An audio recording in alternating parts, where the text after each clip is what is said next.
नमस्कार, स्वागत है आप सभी का वाइब्रेंट बिहार झारखंड में। मैं हूं आपके साथ मुदिता। बिहार की राजनीति में इस वक्त जो हो रहा है उसे देखकर अच्छे राजनीतिक पंडितों का सिर चकरा गया। एक तरफ चर्चा है कि मुख्यमंत्री नीतीश कुमार बिहार की कुर्सी छोड़कर दिल्ली यानी राज्यसभा जा रहे हैं, लेकिन ठीक उसी समय पटना में कुछ ऐसा हुआ जिसने जेडीयू के भविष्य की नई पटकथा लिख दी।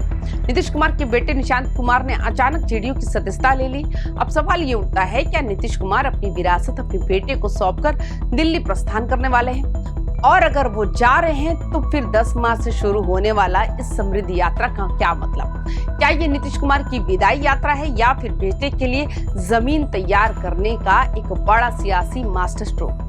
आज के इस रिपोर्ट में हम आपको बताएंगे नीतीश कुमार के उस 10 जिलों के तूफानी दौरे का पूरा शेड्यूल, जहां से बिहार की सत्ता का नया समीकरण तय होने वाला है। तो वीडियो के अंत तक बने रहिएगा, क्योंकि आज हम नीतीश कुमार के राजभवन से लेकर मधेपुरा तक के हर कदम का विश्लेषण करेंगे। आपको बता दें कि मुख्यमंत्री ने हाल ही में राज्यसभा के लिए अपना नामांकन पत्र दाखिल किया, जहां गृह मंत्री अमित शाह भी उनके साथ मौजूद थे। नीतीश कुमार का राज्यसभा जाना अब एक महज एक औपचारिकता रह गई है। वे निर्विरोध चुने जा सकते हैं, लेकिन क्या वे मुख्यमंत्री पद से इस्तीफा देने से पहले इस समृद्धि यात्रा के जरिए अपनी जमीन और विरासत को आखिरी बार खुद अपनी आंखों से परखना चाहते हैं? ये यात्रा उनकी 20 साल की कार्यकाल का रिपोर्ट कार्ड भी हो सकती है। मुख्यमंत्री आवास पर हलचल तेज थी और इसी बीच खबर आई कि निशांत कुमार ने औपचारिक रूप से पार्टी की सदस्यता ले ली। निशांत, जो अब तक राजनीति के चकाचौंध से दूर थे, उनका अचानक सक्रिय होना इस बात का संकेत है कि जेडीयू अब अगली पीढ़ी की ओर बढ़ रही है। राजनीतिक गलियारों में चर्चा है कि अगर नीतीश कुमार राज्यसभा जाते हैं तो निशांत कुमार पार्टी और सरकार में एक बहुत बड़ी भूमिका में नजर आ सकते हैं। क्या निशांत तेजस्वी यादव के सामने जेडीयू का युवा चेहरा बनेंगे? ये सवाल अब पटना की सड़कों पर गुजरा है। चर्चा सिर्फ सदस्यता तक सीमित नहीं है। सियासी गलियारों में ये खबर आगे की तरफ फैल रही है कि निशांत कुमार को नई सरकार में डिप्टी सीएम बनाया जा सकता है। जेडीयू के कई वरिष्ठ नेताओं ने संकेत दिए हैं कि नीतीश कुमार के इस्तीफे के बाद बनने वाली एनडीए सरकार में निशांत को एक बड़ी जिम्मेदारी दी जा सकती है। पार्टी के कार्यकर्ता तो अभी से युवा सोच, मजबूत संकल्प के नारे लगा रहे हैं। क्या निशांत वाकई बिहार के अगले डिप्टी सीएम होंगे? ये सवाल 14 मार्च के बाद और भी गहरा जाएगा। बेटे की सदस्यता के साथ ही नीतीश कुमार ने अपनी समृद्धि यात्रा के तीसरे चरण का शंखनाद कर दिया। मंत्रिमंडल सचिवालय विभाग ने इसका पूरा विस्तृत कार्यक्रम जारी कर दिया। ये यात्रा 10 मार्च से शुरू होकर 14 मार्च तक चलेगी। इन 5 दिनों में मुख्यमंत्री 10 जिलों की खाक छानेंगे। इस यात्रा का मुख्य उद्देश्य 7 निश्चित योजनाओं की ग्राउंड रिपोर्ट लेना है। मुख्यमंत्री खुद उन जगहों पर जाएंगे जहाँ विकास कार्य चल रहे हैं। वे योजनाओं का उद्घाटन करेंगे, शिलान्यास करेंगे और सबसे महत्वपूर्ण जिला स्तरीय समीक्षा बैठकें भी करेंगे।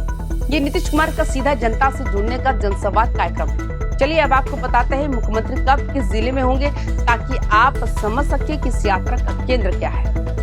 10 मार्च, इस तारीख को यात्रा की शुरुआत सुपौल से होगी। यहाँ के कार्यक्रमों के बाद मुख्यमंत्री मधेपुरा पहुंचेंगे। ध्यान देने वाली बात यह है कि मुख्यमंत्री ने मधेपुरा को अपना बेस कैंप बनाया है, जहां वे 3 रातें गुजारेंगे। 11 मार्च को मधेपुरा से निकलकर नीतीश कुमार अररिया और किशनगंज का दौरा करेंगे और शाम को वापस मधेपुरा लौटकर विश्राम करेंगे। 12 मार्च को वे पूर्णिया और कटिहार में विकास योजनाओं का जायजा लेंगे। सीमांचल का ये दौरा राजनीतिक लिहाज से भी बहुत अहम माना जा रहा है।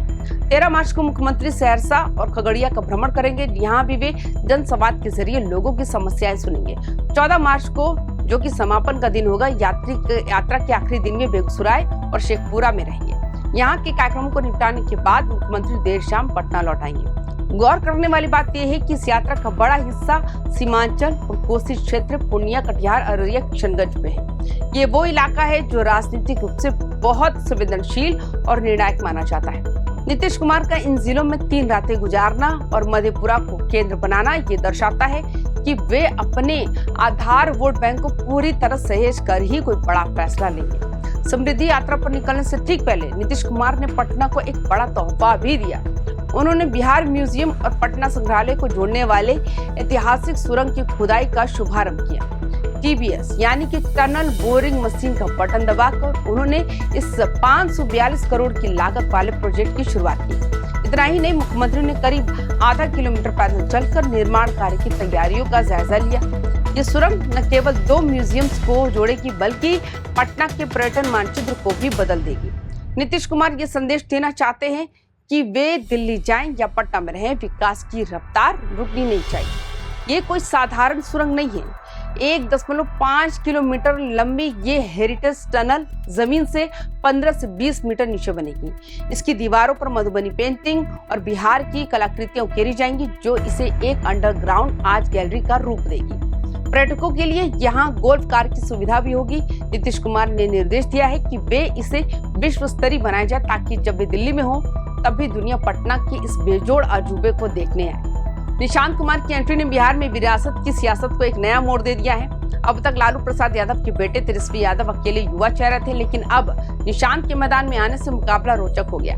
हालांकि निशांत स्वभाव से काफी सरल और शांत माने जाते हैं, लेकिन उनके पीछे नीतीश कुमार का 20 साल का अनुभव और जेडीयू का मजबूत कैडर है।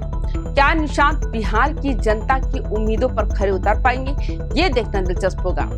तो दोस्तों, एक तरफ बेटे की एंट्री, दूसरी तरफ 10 जिलों की सघन यात्रा और तीसरी तरफ करोड़ों के प्रोजेक्ट्स का उद्घाटन। नीतीश कुमार इस वक्त पूरी तरह एक्शन मोड में है, लेकिन सवाल वही खड़ा है, क्या 14 मार्च को समृद्धि यात्रा खत्म करने के बाद नीतीश कुमार कोई बड़ा राजनीतिक धमाका करेंगे, या 15 मार्च को बिहार को नया मुख्यमंत्री मिलेगा, या फिर निशांत कुमार के आने से जेडीयू में कोई नई बगावत शुरू होगी?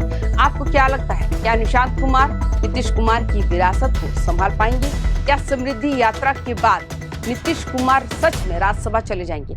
अपनी राय कमेंट बॉक्स में जरूर लिखें। अगर वीडियो पसंद आया तो लाइक करें, शेयर करें। बिहार की हर बड़ी राजनीतिक खबर के लिए हमारे चैनल YBN बिहार झारखंड को सब्सक्राइब करें। नमस्कार।